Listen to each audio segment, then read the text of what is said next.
Hi and welcome to this Audio Video Pro Hangout on Air, and we're having a quick look at the Panasonic GH4 camera here, and we're going to see whether it's suitable for live streaming. But at the moment you are looking at me on my laptop, and I'll just turn the audio up a little bit. Maybe it's looking a bit low in the levels here on the screen. I'm going to be wandering around a little bit, so I'm going to have to connect up. I'm on a wired earpiece at the moment, so I can monitor what's going on the Hangout, but I will have to disconnect that as we move around. So I've got a few things that I've jotted down that we should cover off, but firstly, just by way of an introduction to the GH4. GH4 is a compact systems camera, mirrorless design, and it's a professional or semi-professional unit upgrade to the GH1, GH2, GH3, which have been very popular for budget filmmaking in particular. But Panasonic have made a few departures with this particular model and adapted it in a way that will make it hopefully more suitable for the live community as well. Especially through the adapter YAGH, it's called. A great name there. I don't know who thought of that in the marketing department, but that allows you to connect, for example, SDI and XLR inputs to the camera, and we'll show you that hopefully in a bit. However, I did say on the invite to this event, this is very informal and very much experimental. So you're currently looking at me on the built-in webcam on my laptop, and we do have the GH4 connected. So you may be asking why that is. Well, the issue is, and we've been working on a matrix of this, and I'll just show you what we've been looking at here, is the issues of getting the GH4 to connect up to a range of video input devices. So our standard setup, if you've watched any of our Hangouts on air before, is we use a Blackmagic Design Intensity card, Intensity Extreme little box. It's a Thunderbolt box, and we usually use a separate USB audio interface, which we're using today, which is the one that we're connected to here. So again, if I go into my Hangout settings, I can flip between the audio from that and the audio built into the computer. But it's called the Fast Track one we're using at the moment, and again, it's a fairly simple device, but we found it works quite well for this type of job, and it removes some of the issues with connecting up via in-camera audio.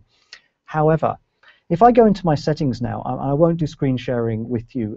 If anyone's very interested in this, I'm sure we can put some screens up later on to show you. But if I go into my settings here, I've got my FaceTime camera showing, and then I've got the options for my Blackmagic HD device. So I've got 1080p 24, 1080p 23.976, 720p 50-bit, 720p 59.94, and so on and so forth, 720p 60, etc. So I've got a lot of options here which are supported by the Google Voice and Video plugin for the Blackmagic devices. However, as it stands, if I swap to, for example, the 24p 8-bit, and my camera is currently set to PAL, you're getting a black image. You're probably seeing that there on the screen.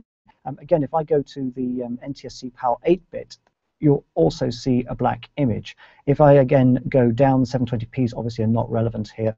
If I go to the 50i, again, you're seeing black. So as it stands, although we've got video coming into the rest of our setup, and I'll talk you through it very briefly, you're not seeing anything on here. So just switch back to this camera for a moment. So what we've got now is we normally stream either directly to the Blackmagic card or via our Blackmagic Design 8M switch. So our Blackmagic Design 8M switch is running. Now, I can't show you it on the built-in webcam, but we have got a feed from the GH4 running, and we have got a feed from a GoPro. Why a GoPro, you may ask? Well, GoPro is one of the few cameras that actually we could lay our hands on that did a 50p stream, and that is the nature of the issue with the GH4 at the moment going out over HDMI. You're using the mini HDMI built into the camera, not the adapter at the moment, and the stream is coming out at 50p.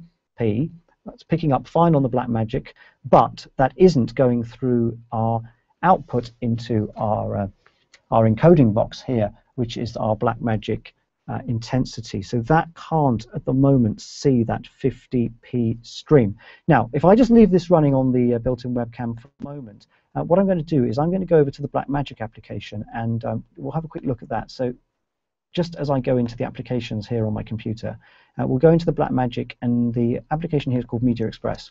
That comes with the Blackmagic cards, and if we go into log and capture on that, we can have a look at the settings for the device itself. So if I go into preferences and I set this to 1080p 25, we've got an option of. We don't have a 1080p 50, so that's going to be the compatibility issue here. We need 1080p 50 to pick up the signal from the GH4 when the GH4 is running in 4K mode or any of its high quality 100 megabits per second HD modes. We just don't have that on here at the moment. So unless there's an update to the Blackmagic cards, we actually put the latest Blackmagic software on just yesterday. Unless there's a further update to that that supports 50p, we're not going to be able to pick up that image from the GH4 as it stands, which is a little bit of a shame.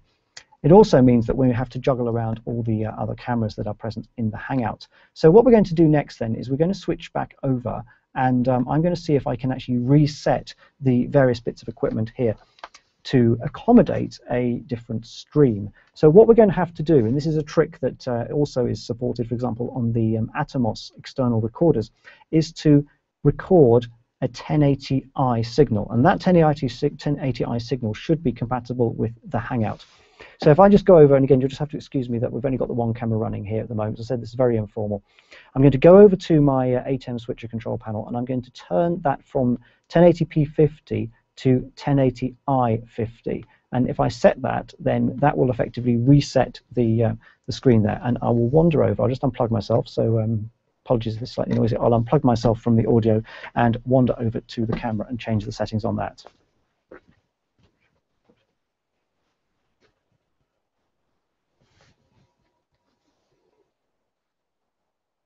Now, as I said, our recording mode at the moment is set to 4K, 100 megabits per second, and 25p. But even though we're recording 25p, the output from the HDMI comes over as 50p. Now, if you follow the Atomos, actually not the Blackmagic design, but the Atomos guide on how to set this up with their recorders for the PAL region, it suggests going to AVC HD. So if we go to AVC HD, 24 megabits per second and 25p, that's the highest quality for AVC HD. So if we run that on there, and then get out of that, we are now in AVC HD mode on the GH4. I'll come round again. Now, so we've got 24 megabits per second coming out of the GH4 at 25 frames a second, and it's in AVC HD. That apparently should give us a compatible stream. And if I go over to my camera settings here, let's see if we can pick that up. So first thing is I will go back into Media Express, and I will see whether Media Express will allow us to see, via its preferences, that 1080i signal from the GH4. It may actually be necessary for me to reset the GH4. Okay, so we're not getting a signal in 1080i, that's what I'm set to here at the moment. So we'll double check on that. It is all plugged in. We've got the correct things on the encoder there.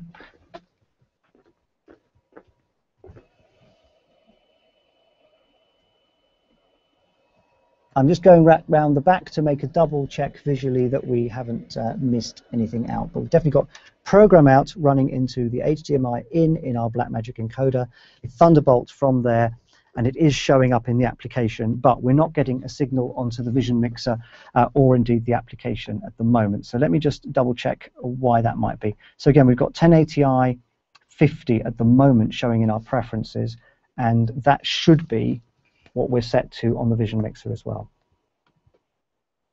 Video standard 1080i 50.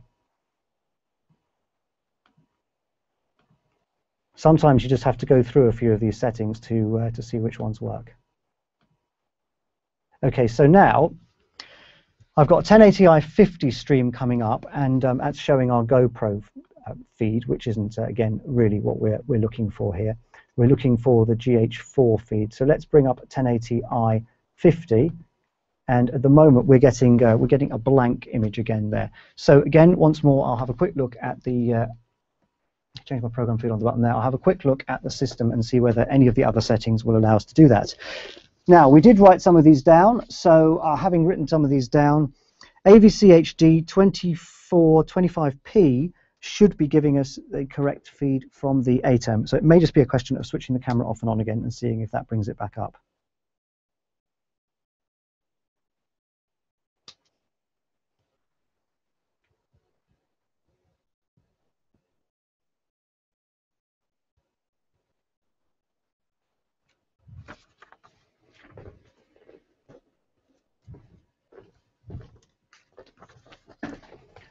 Okay, so I've got 1080i 50 again on the ATEM,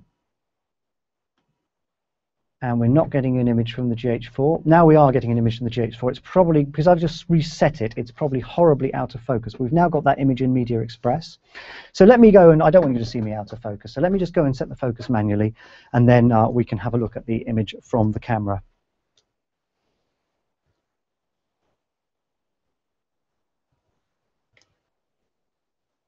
I hope to show you some pictures from the camera shortly, because it's on a quite a fun kind of gorilla rig we've built here for it.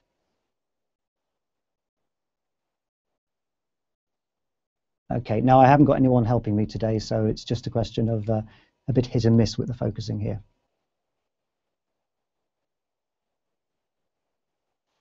It should be reasonably okay there. So I'll just come round to the side. Okay, now I've got an image on my Blackmagic design device. I've got an image on my Blackmagic Media Express software here. So I should then be able to go into the Google Plus Hangout and change my settings. So if I go then into Blackmagic Design 1080p 50, you'll see I've just moved, as if by magic, to the other side of the screen. So I need to come back over here and look into the camera for you a little bit. So I've got two computers in front of me. You won't be able to see them in this shot. But that's so I got one controlling the Blackmagic switcher here, which requires its own computer unless you have its dedicated control panel. And then on the other side, I've got the one controlling the Hangout, which is creating the image that you're watching at the moment. And in between, I've got the M-Audio device. So if we just save that off, and again, apologies if this isn't completely in focus, because once again, I'm just on my own here, so little cables and things to play about with there. You're probably getting an image. Now, the image that you're getting is going to be an 8-bit image, I'm told, and again I'm going to investigate further whether it's possible to increase that, because of course the ATEM is capable of a 10-bit image, and it would be much nicer if we could capture that 10-bit image and give that to you to watch. So again, I'm just moving back over to the screen there. This is now a live image from the ATEM and the 1080p feed from the GH4, but it's being picked up on the ATEM as 1080i, and it's also being picked up on our intensity as a 1080i image. So actually whether the ATEM was in the equation or not doesn't really matter. It's the fact that the capture card needs to see that image as 1080i. It may be it's a PSF type image. It's quite common for these cameras. It's a similar issue on some of the Sony cameras, where you get a PSF stream rather than a pure 1080p. So the PMW 100, 150, a 200, and so forth we looked at on the website all exhibit the same behavior with the Blackmagic kit. It's a bit of a shame in a way that Panasonic haven't really addressed this from the perspective of the European marketplace, because my preference certainly would be able to get a 1080p 25 feed out of the camera, even if I was recording 4K internally. I'm told that is possible with the 24 frames a second, and if we have time, we'll investigate 24 frames a second. Because again, if I go back into my my controls here, we do have on the Blackmagic, we do have the ability to support 24-bit 1080p 24 8-bit footage or 8-bit stream. We don't have the ability to support a 10-bit stream on this particular capture card in a Google Plus Hangout on Air. Now again, if you go for YouTube Live, there may be some more options there, and we will do a YouTube Live session as well, but just for the purpose of this one, we wanted to stick with the Hangout because we know that that works. Okay, so in terms of my second camera now, so what you're seeing at the moment is camera 2, which is my feed from the GH4. Now, if I go to my other camera here, you're not going to see the feed coming in, as far as I can tell, from the GoPro that we had set up. Now the reason again for that is that the GoPro again outputs that stream, and it's being picked up as a 50 signal. 50p signal, in fact, is what you need to have the GoPro set for. Now, I will just grab the controller for the GoPro, which is actually the iPad here, and if that's got any power in it, I don't think it has, I'll be able to change that. But again, we have been through the GoPro compatibility matrix here, and in terms of the GoPro, what we've established is that we can get a 1080p 50 signal onto the 8M set to 1080p 50, and we can get a 1080p 25 signal, and that will show up on the 8M again as 1080p 25. But we're not getting a signal in 1080i 50, which is what we would actually need in order to have the GoPro mixed with the footage of the Panasonic here. So that's a bit of a shame, so I can't show you the camera live, but you can at least see that it is streaming live. Now, the GoPro does not have any interlaced mode, so there's no way of forcing the GoPro to use an interlaced mode to feed through to the cameras here. Okay, so that's probably all we can really cover off. So we've proved that it can be done. This is using the mini HDMI output from the camera itself. We're not using the YRGH adapter, but if you'd like to have a quick look at that, I will wander over and grab that for you.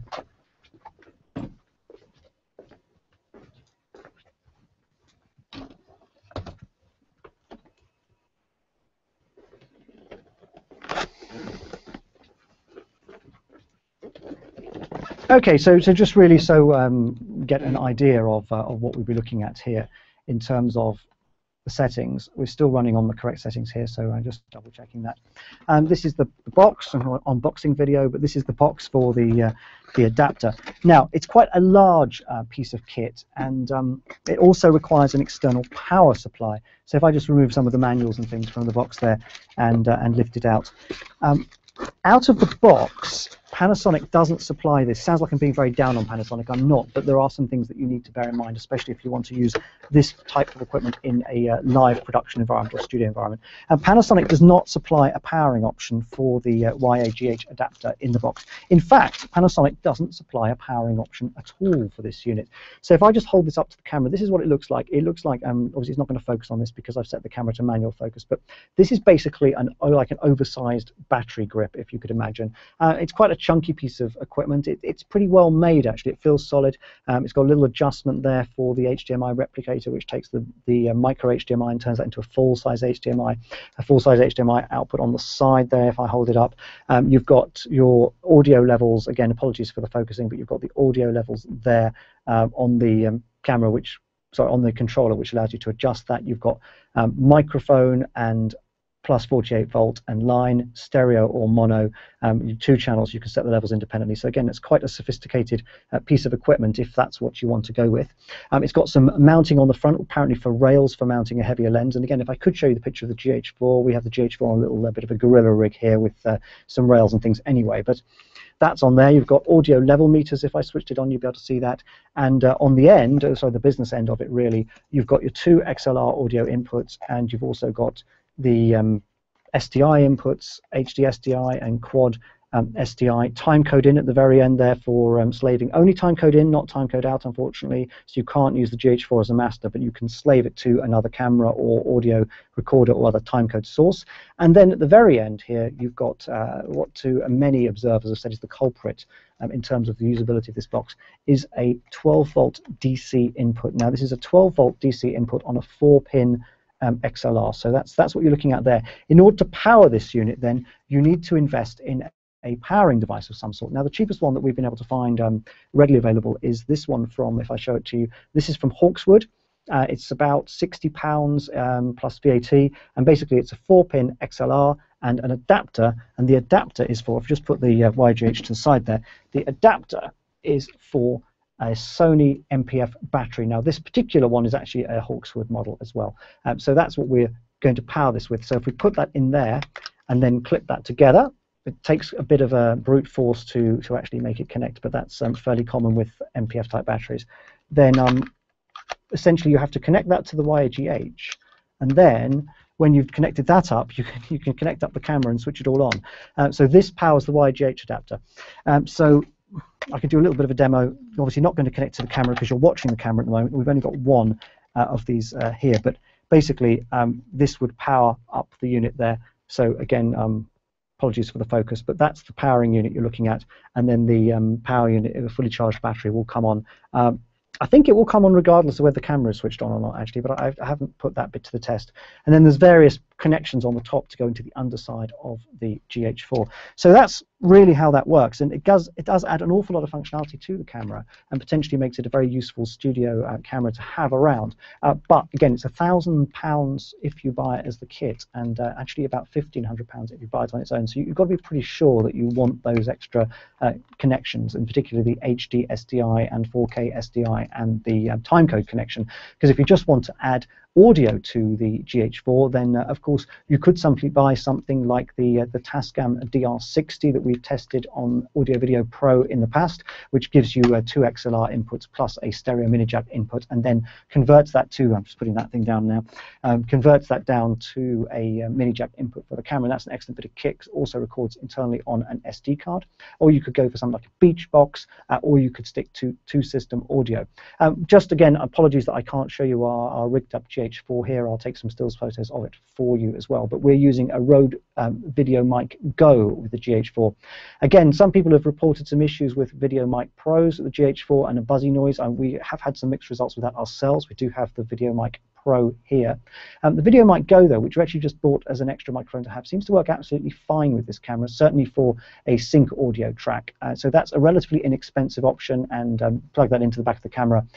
And it's a 3.5mm jack on the GH4 rather than the 2.5mm jack that you had on the GH2, so definitely an improvement there.